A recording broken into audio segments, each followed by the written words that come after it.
अब है अपना क्वेश्चन नंबर 16। निम्न को सार्थक क्रम में व्यवस्थित कीजिए।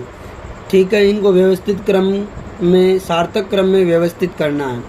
देखो सबसे पहले क्या क्या आएगी, नदी आएगी। इसका मतलब सबसे पहले क्या आएगा, डी। नदी के बाद क्या बनाया जाएगा, नदी पर बांध बनाया जाएगा, मतलब दूसरे नंबर पर क्या आ जाएगा, बी। बांध बनाने के बाद शक्ति संयंत्र लगाना पड़ेगा, इसका मतलब तीसरे नंबर पर क्या आ जाएगा, ए। ए के बाद देखो शक्ति संयंत्र लगाने के बाद बिजली आएगी, बिजली आएगी मतलब ए। और बिजली के बाद क्या आएगी, रोशनी। रोशनी सबसे लास्ट में आएगी, इसका मतलब ये क्या हो गया, इसका सार्थक क्रम। पहले नदी आएगी, नदी पर बांध बनाया जाएगा, बांध पर शक्ति संयंत्र लगेगा, फिर बिजली आएगी और फिर क्या होगी, रोशनी। डी बी ई ए सी, डी बी ई ए सी। इसका मतलब द ऑप्शन क्या हो गया इस प्रश्न का राइट आंसर। अब है अपना क्वेश्चन नंबर 17। यदि 17 जनवरी 2009 को बुधवार हो, 17 जनवरी 2009 को क्या वार हो, बुधवार हो।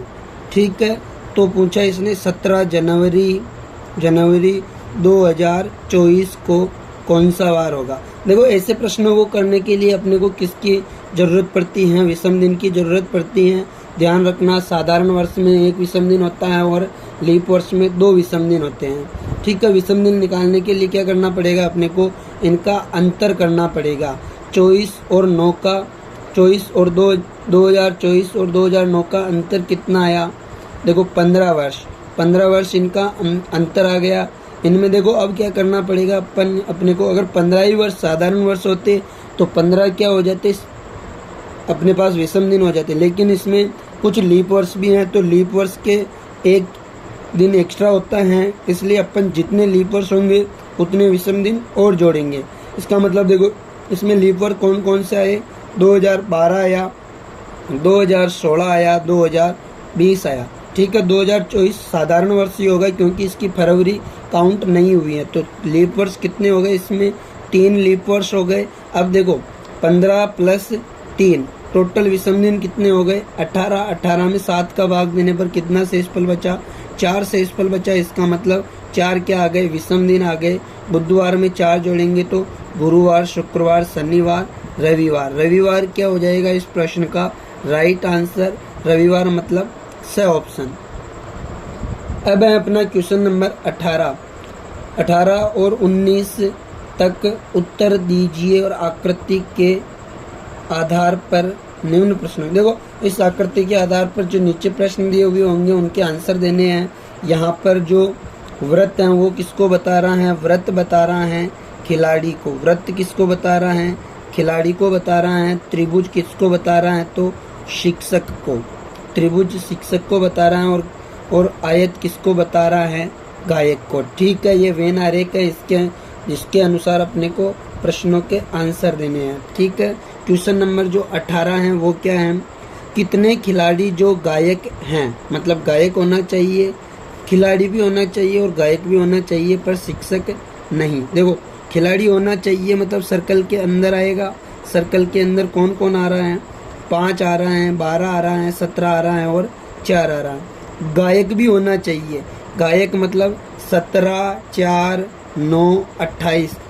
17, 4, 9, 28। कॉमन कौन कौन आया, एक तो 17 आया और 4 आया, इसका मतलब 17,4 बच गया है ना। अब क्या कह रहा है ये, पर शिक्षक नहीं होना चाहिए। देखो शिक्षक नहीं होना चाहिए मतलब 5 हटेगा, 4 हटेगा, 9 हटेगा और 10 भी हटेगा। इसका मतलब ये 10 हट गया तो कितना बचा, 17 बचा। इसका मतलब 18वें प्रश्न का राइट आंसर क्या हो जाएगा, ए ऑप्शन 17। अब है अपना क्वेश्चन नंबर 19। क्या कह रहा है क्वेश्चन नंबर 19, कितने शिक्षक गायक हैं। क्या कह रहा है, कितने शिक्षक ऐसे हैं जो गायक हैं। देखो शिक्षक, पहले शिक्षक चाहिए अपने को 5, 4, 10, 9 और क्या चाहिए, गायक होना चाहिए। गायक में कौन कौन आ रहा है, 17, 4, 9, 17, 4, 9 और 28। ठीक है, कॉमन कौन कौन आया, एक तो 4 आया और एक 9 आया। इसका मतलब 4 और 9 बच गए।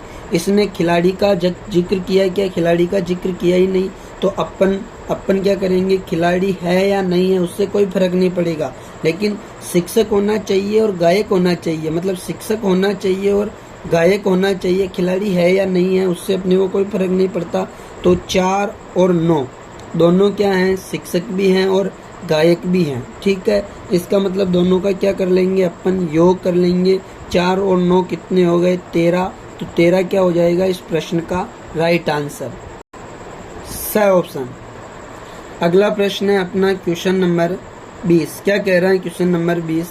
DFIKMP प्रश्नवाचक YAD, इसका मतलब प्रश्नवाचक के स्थान पर कौन आएगा ये बताना है। क्या लिखा है इसने? DFI, KMP, प्रश्नवाचक YAD। जब भी वर्णमाला के प्रश्न आ जाए तो सबसे पहले क्या करना है अपने को? इनकी नंबरिंग करनी है, क्योंकि नंबरिंग से करना इनका सरल रहता है। ठीक है, D आता है 4 पर, F 6 पर आता है और I 9 पर, K 11 पर, M 13 पर, P 16 पर, यहाँ पर प्रश्नवाचक है Y 25 पर, A 1 पर और D 4 पर। देखो 4 से क्या हुआ? 11, 4 से 11 मतलब क्या हुआ? प्लस के 7। F से क्या हुआ? M, F से E को क्या लिखा इसने? M लिखा, मतलब 6 से क्या हो गया? 13, 6 से 13 भी क्या हुआ? प्लस के 7। अब देखो I P हुआ, इसका मतलब 9 से क्या हो गया? 16, तो भी क्या हुआ? प्लस के 7 हुआ। 9 में 7 जोड़े तो 16, इसका मतलब ये +7 +7 +7 कर रहा है प्रत्येक में, तो अपन भी +7 +7 +7 करेंगे। 11 के अंदर अगर 7 जोड़ें, 11 के अंदर 7 जोड़ा तो कितना आएगा? 18, 13 के अंदर 7 जोड़ा, 13 के अंदर 7 जोड़ा तो 20, और 16 के अंदर 7 जोड़ा तो कितना आएगा? 23। इसका मतलब इन नंबरों पर जो अक्षर आएंगे वही अपना आंसर होगा। 18, 18 पे कौन आता है? R, 20 पर आता है T और W पर आता, 23 पर आता है W। RTW क्या हो जाएगा इस प्रश्न का राइट आंसर? RTW ब ऑप्शन। अब है अपना क्वेश्चन नंबर 21। क्या कह रहा है? यदि दक्षिण पूर्व पश्चिम हो जाए, इसका मतलब ये दिशाओं को अलग अलग नाम दे रहा है, तो अपन क्या करेंगे? 2 प्रकार के डायग्राम बना लेंगे। एक तो बनाएंगे मुख्य डायग्राम और एक बनाएंगे अपन जो कहा जाए का डायग्राम। ठीक है, जैसा जैसा ये कहेगा वैसा वैसा अपने को करना है। मुख्य डायग्राम में ऊपर उत्तर होती है, नीचे दक्षिण होती हैं, इधर पूर्व होती हैं और इधर क्या होती हैं? पश्चिम। इधर दक्षिण पूर्व होगी, इधर उत्तर पूर्व होगी, इधर दक्षिण पश्चिम होगी और इधर क्या होगी? इधर होगी उत्तर पश्चिम। ठीक है, अब ये जैसा जैसा कहेगा उसके अनुसार अपन कहा जाए के अंदर लिख देंगे। क्या कह रहा है ये? यदि दक्षिण पूर्व पश्चिम हो जाए, दक्षिण पूर्व क्या हो जाए? पश्चिम हो जाए। ठीक है, उत्तर पूर्व दक्षिण हो जाए, उत्तर पूर्व ये है ना, ये क्या हो जाए? दक्षिण हो जाए, और आगे भी यही क्रम जारी रहे तो पश्चिम को क्या कहेंगे? इसका मतलब इधर जो पश्चिम है उसको इधर क्या कहेंगे? अब देखो ये पश्चिम है तो ये क्या होगा? पूर्व होगा, क्योंकि पश्चिम के विपरीत पूर्व होता है। ये दक्षिण तो इधर क्या आ जाएगा? उत्तर आ जाएगा। उत्तर और पश्चिम के देखो ये इसका पूछा है ना, तो केवल ये वाला देख लो आप, पश्चिम को क्या कहेंगे? तो यहाँ पर जो दिशा होगी वही कहेंगे ना। तो उत्तर और पूर्व के बीच में कौन सी दिशा आती है? उत्तर पूर्व। इसका मतलब इस प्रश्न का जो राइट आंसर होगा वो होगा उत्तर पूर्व द ऑप्शन। उत्तर पूर्व द ऑप्शन क्या हो जाएगा इस प्रश्न का राइट आंसर। अगला प्रश्न है अपना क्वेश्चन नंबर 22। क्या कह रहा है क्वेश्चन नंबर 22? निम्न में से विषम का चयन करो। विषम का चयन करना है अपने को, ध्यान रखना। विषम का मतलब जो 4 ऑप्शन दे रखे हैं, एक ऑप्शन बिल्कुल अलग हैं तो वो चुनना है। देखो पृथ्वी, चंद्रमा, मंगल और शनि। इसमें अपन क्या देखते हैं कि पृथ्वी भी एक ग्रह है, मंगल भी एक ग्रह है, शनि भी एक ग्रह है, लेकिन चंद्रमा क्या नहीं है? एक ग्रह नहीं है। इसका मतलब जो 22वां प्रश्न है उसका जो राइट आंसर होगा वो होगा ब ऑप्शन चंद्रमा। अब अपना क्वेश्चन नंबर 23 भी क्या है असंगत का चयन करो, मतलब ये भी वर्गीकरण का ही प्रश्न है। क्या क्या संख्याएं दी इसने, 119, 136, 147 और 153। ठीक है, ये संख्या दी, विषम बताना है अपने को। तो इसमें जो विषम होगा वो क्या होगा, क्वेश्चन नंबर 23 का जो राइट आंसर होगा वो होगा ए ऑप्शन 119। क्यों, क्योंकि 119 जो है वो एकमात्र ऐसी अभाज्य संख्या है इन चारों में, ये एकमात्र चारों में ये केवल अभाज्य संख्या 119, बाकी सब भाज्य हैं। ठीक है, इसमें 2 का जा रहा है, 3 का जा रहा है, 3 का देखो 6, 7, 8, 9, 1, 10, 3 का नहीं जा रहा, लेकिन 2 का भी जा रहा है, 1 का भी जा रहा है और खुद का भी जा रहा है, तो भाज्य संख्या है। 147 है तो 7 का जा रहा है, मतलब ये भी भाज्य संख्या है। 5 और 1 6, 7, 8, 9 ये भी क्या है, भाज्य संख्या है। इसमें 3 का भाग भी जाएगा, खुद का भी जा रहा है, 1 भी जा रहा है। ठीक है, अभाज्य संख्या किसे कहते हैं, तो वे संख्याएं जिनमें 1 का और खुद का भाग जाए उन्हें अपन क्या कहेंगे, अभाज्य संख्या। अब है नेक्स्ट प्रश्न, अब है अपना क्वेश्चन नंबर 24। क्या कह रहा है क्वेश्चन नंबर 24, यदि 16 दिसंबर 1998 को गुरुवार था, क्या 16 दिसंबर 1998 को क्या वार था, गुरुवार था। ठीक है, तो 15 अगस्त 2020 को कौन सा वार होगा ये पूछा है। ठीक है, तो इस प्रश्न को कैसे करेंगे अपन, देखो डायरेक्ट 16 दिसंबर 1998 से अपन 15 अगस्त पर सीधा नहीं जा सकते, अपन 2020 के अंदर 16 दिसंबर तक जाएंगे पहले। इसका मतलब दो स्टेप में ऐसे प्रश्नों को हल करेंगे अपन, जिन प्रश्नों में तारीख भी अलग अलग हो और सन भी अलग अलग हो, 2 स्टेप में पूरा करोगे आप, है ना। देखो स्टेप फर्स्ट में क्या करोगे, इसने 16 दिसंबर 1998 को गुरुवार दिया है, तो अपन पहले क्या कर लेंगे, 16 दिसंबर 2020 को कौन सा वार है ये निकाल लेंगे। ठीक है, और जब तारीख समान हो और सन अलग अलग हो तो कैसे निकालते हैं, विषम दिन कैसे निकालते हैं, वर्षों का अंतर 20 वर्ष यहाँ हो गए, 22 वर्ष, 22 वर्ष टोटल है, लेकिन लीप वर्ष क्या कितने हैं इसमें, एक तो 2000 लीप वर्ष है, 4 लीप वर्ष 2004 लीप वर्ष है, 8 लीप वर्ष है, 16 लीप वर्ष है और 20 भी क्या है, लीप वर्ष है। इसका मतलब कितने लीप वर्ष हो गए इसमें, 4, 8, 1, 12 भी छूट गया बीच में, है ना, 12 भी लीप वर्ष है। मतलब 1, 2, 3, 4, 5, 6 क्या हो गए इसमें, लीप वर्ष। विषम दिन निकालने हैं अपने को, तो दोनों का क्या कर लेंगे अपन, योग। 22 प्लस 6 कितने हो गए, 28, और 28 में 7 का भाग देंगे तो कितना शेषफल बचा, 0 शेषफल बचा। इसका मतलब क्या हुआ कि 16 दिसंबर 2020, 16 दिसंबर 2020 को भी क्या वार होगा, 0 विषम दिन, मतलब 0 दिन आगे बढ़ेगा तो क्या वार होगा, गुरुवार होगा। ठीक है, ये 16 दिसंबर का आया है, लेकिन इसने पूछा किसका, 15 अगस्त का पूछा है, तो ध्यान रखना अपने को अब किसका निकालना है, 15 अगस्त का।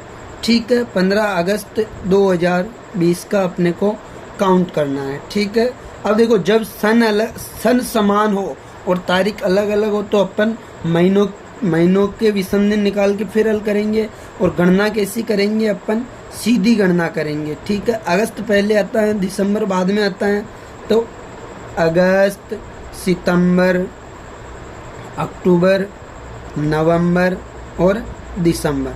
ठीक है, इस प्रकार अपन जब गणना करेंगे तो देखो अगस्त के कितने दिन, अगस्त 15 दिन दे रखे इसने, मतलब 31 दिन का होता है ना, 31 में से 15 गए तो कितने बचे, 16। ठीक है, 16 विषम दिन अगस्त के काउंट होंगे। सितंबर कितने दिन का होता है, सितंबर महीना 30 दिन का, अक्टूबर 31 का, नवंबर 30 का और दिसंबर होता है वापस 31 का, लेकिन अपने को केवल कितने दिन लेने हैं, 16 दिन लेने हैं। ठीक है, अलग अलग 7 का भाग लगा दो इनमें और विषम दिन निकालने में आसानी रहेगी।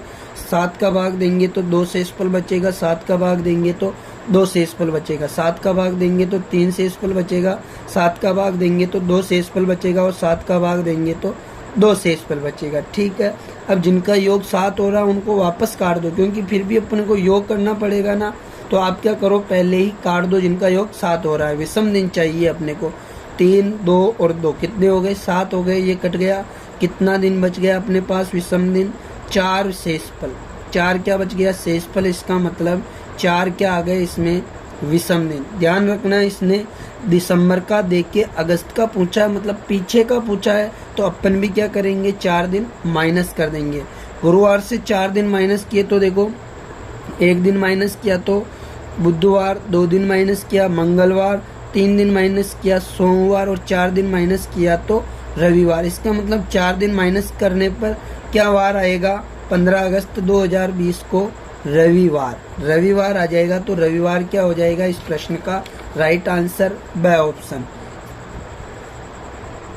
अगला प्रश्न था अपना, एक शब्द दे रखा है ये वाला, और शब्द के अक्षरों का प्रयोग करके कौन सा शब्द नहीं बनाया जा सकता। तो दोस्तों इसमें ए, ब और स सभी बनाए जा सकते हैं, लेकिन द नहीं बनाया जा सकता।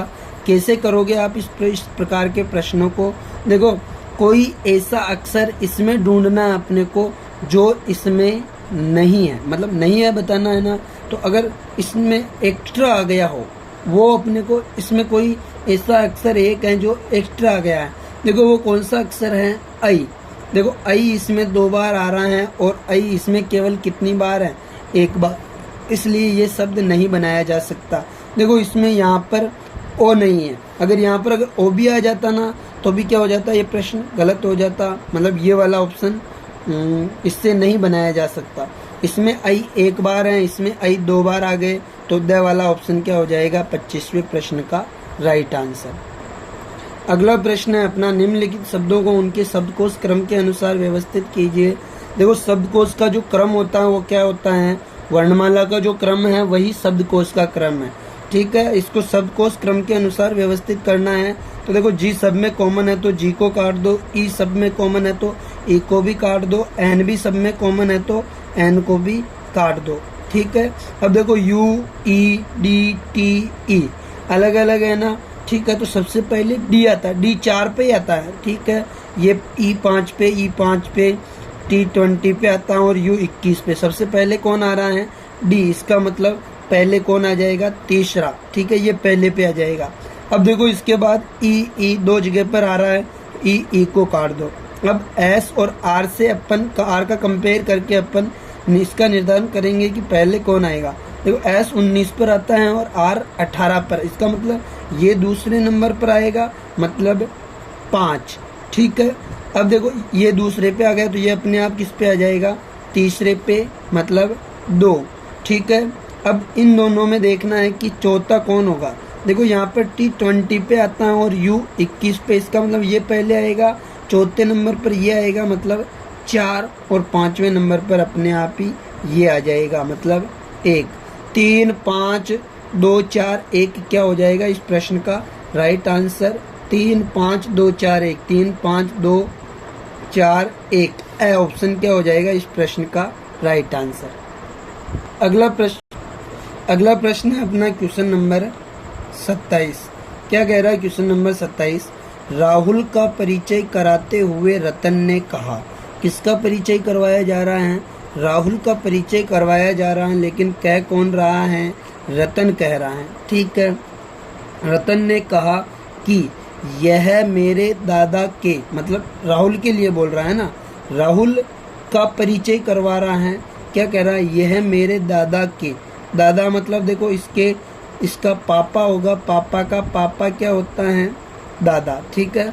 ध्यान रखना जब भी आप रक्त संबंध पढ़ो तो ध्यान रखना पुरुष के लिए प्लस का प्रयोग करना है और महिला के लिए माइनस का, ठीक है।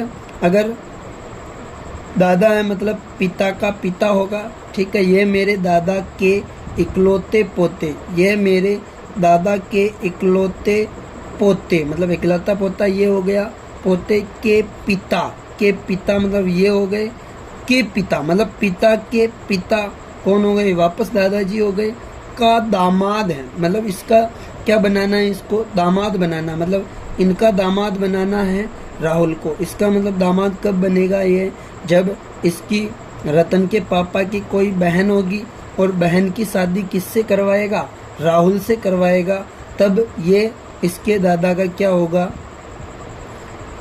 दामाद बनेगा। ठीक है, तो आगे क्या पूछ रहा है, राहुल का रतन से संबंध बताओ। ध्यान रखना यहाँ पर से वाले का आंसर नहीं देना है अपने को। राहुल का मतलब राहुल कौन है रतन का, तो राहुल कौन है मतलब देखो ये पापा थे, पापा की ये बहन, पापा की बहन बुआ हो गई और बुआ का पति क्या लगेगा, फूफा। इसका मतलब स ऑप्शन क्या हो जाएगा इस प्रश्न का राइट आंसर फूफा। अगला प्रश्न है अपना क्वेश्चन नंबर 28। मोहन की आयु श्याम से 4 गुना है। इसका मतलब एक मोहन है, क्वेश्चन नंबर 28 है ना, एक मोहन है और एक कौन है, श्याम है। ठीक है, मोहन की आयु श्याम से 4 गुना है। ठीक है, अपन रीजनिंग पढ़ रहे हैं तो मैं इसका शॉर्ट से शॉर्ट तरीका बताऊंगा, है ना। मोहन की आयु श्याम से 4 गुना है, मतलब श्याम 4 गुना है, मतलब ये 4 का होगा तो मोहन 4 का होगा तो श्याम कितने का हो जाएगा, 1 का। ठीक है, यदि दोनों की आयु का अंतर 9 वर्ष हो, अंतर कितना दे रखा है, 9 वर्ष। ठीक है, अंतर 9 वर्ष दे रखा है इसमें, तो मोहन कितने वर्ष का है, मोहन कितने वर्ष का है अपने को ये बताना है। ठीक है, इसने अंतर कितना दिया, 9 बटा अपना अंतर कितना है, 3 इंटू किसका पूछा इसने, मोहन का पूछा है तो 4 से गुणा कर देंगे। 3 एकम 3, 3 चौक 12। तो 3 एकम 3, 3 त्रय क्या आएगा यहाँ पर, 3 त्रय 9 आएगा और 3 को 4 से गुणा किया तो 12 वर्ष। इसका मतलब मोहन की जो आयु होगी वो कितनी होगी, 12 वर्ष। अब है अपना क्वेश्चन नंबर 29। सोहन 10 किलोमीटर उत्तर दिशा में जाता है। माना कि सोहन कहाँ पर था, यहाँ पर था। ठीक है, यह उसका प्रारंभिक स्थल है। सोहन 10 किलोमीटर उत्तर दिशा में जाता है। 10 किलोमीटर किस दिशा में जा रहा है, ये उत्तर दिशा में कितना गया, 10 किलोमीटर। ठीक है, फिर 6 किलोमीटर दक्षिण में जाकर, मतलब दक्षिण में जाएगा मतलब वापस आएगा और कितने किलोमीटर जाएगा, ये 6 किलोमीटर वापस दक्षिण में आ गया। ठीक है, कितने किलोमीटर, 6 किलोमीटर। ठीक है, यहाँ पर आ गया अब, है ना। जाकर 3 किलोमीटर पूर्व दिशा में चलता है। यहाँ से 3 किलोमीटर किधर चलेगा, वो पूर्व दिशा में 3 किलोमीटर। ये दूरी कितनी आ गई, 3 किलोमीटर। ये 6 किलोमीटर है, यहाँ से यहाँ तक की दूरी 6 किलोमीटर है, तो ये वाली दूरी कितनी बच जाएगी, 4 किलोमीटर। ठीक है, क्या पूछा इसने, अब वह प्रारंभिक स्थान से कितनी दूरी पर है, कितनी दूरी वह दिशा में है। इसका मतलब देखो यहाँ से प्रारंभिक स्थान से दिशा व दूरी दोनों बतानी है। ठीक है, यहाँ से दिशा की बात करें तो दिशा कौन सी होगी, उत्तर, और ये पूर्व है तो उत्तर पूर्व। दिशा तो कौन सी हो गई, उत्तर पूर्व। उत्तर पूर्व देखो, उत्तर पूर्व इसमें भी है, इसमें भी है। ठीक है, तो अपने को पाइथागोरस प्रमेय का प्रयोग करके दूरी निकालनी पड़ेगी, तभी अपन इसका एग्जैक्ट आंसर बता पाएंगे। ठीक है, अपने को क्या चाहिए, कर्ण चाहिए। ठीक है, जब भी एक समकोण बन जाए, समकोण त्रिभुज बन जाए और उसमें 2 भुजाएं दे रखी हो और तीसरी भुजा ज्ञात करनी हो तो वहाँ अपन किसका प्रयोग करेंगे, पाइथागोरस प्रमेय का।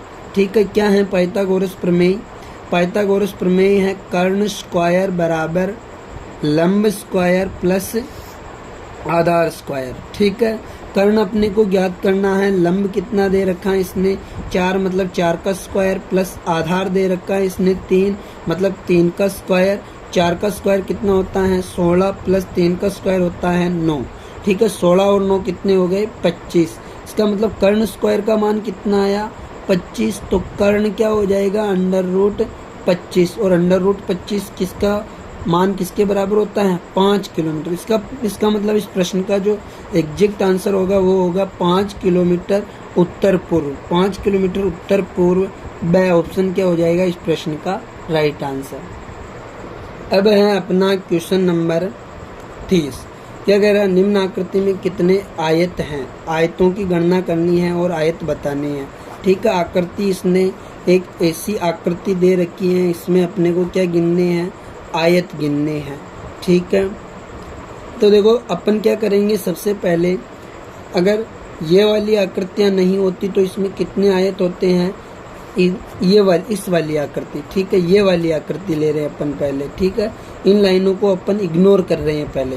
तो अगर इग्नोर करते तो कितने आयत होते, 1 2 आयतों की गणना करने के लिए ट्रिक क्या है, इधर से काउंटिंग करो स्तंभों की और इधर से पंक्तियों की, ठीक है। और इनका क्या कर लो योग, और इनका भी क्या कर लो योग, 1 और 2 3, 1 और 2 3, फिर क्या कर लो इनका गुणा कर लो, 3 3 9 9, मतलब इस आकृति में कितने आयत होते, 9 आयत होते। लेकिन इसने क्या किया, बीच में एक लाइन और खींच दी, तो इनकी वजह से जो एक्स्ट्रा आयत बने हैं वो क्या होगा, इस प्रश्न का राइट आंसर होगा कि एक्स्ट्रा आयत अगर अपन गिन के इसमें जोड़ दे तो, ठीक है। देखो जैसे ही ये वाली लाइन खींची तो एक आयत ये बना, एक ये बना और एक ये बड़ा वाला बना, मतलब 3 आयत एक्स्ट्रा बने, मतलब 9 पहले थे 3 और बन गए इस वाली लाइन से। इस वाली लाइन से भी 3 बनेंगे, 1 2 और एक ये वाला 3, तो 3 और ऐड होंगे। इस वाली लाइन से देखो 1 2 और एक ये वाला 3, ठीक है। इस वाली लाइन से देखो 1 2 और एक ये वाला 3, ठीक है। इतने आयत बनेंगे इसमें, कितने हो गए, 3 एकम 3, 3 दूनी 6, 3 3 9, 3 चौक 12, 12 और 9 कितने हो गए, 21। इसका मतलब इस प्रश्न का जो राइट आंसर होगा वो 21 होगा, बी ऑप्शन।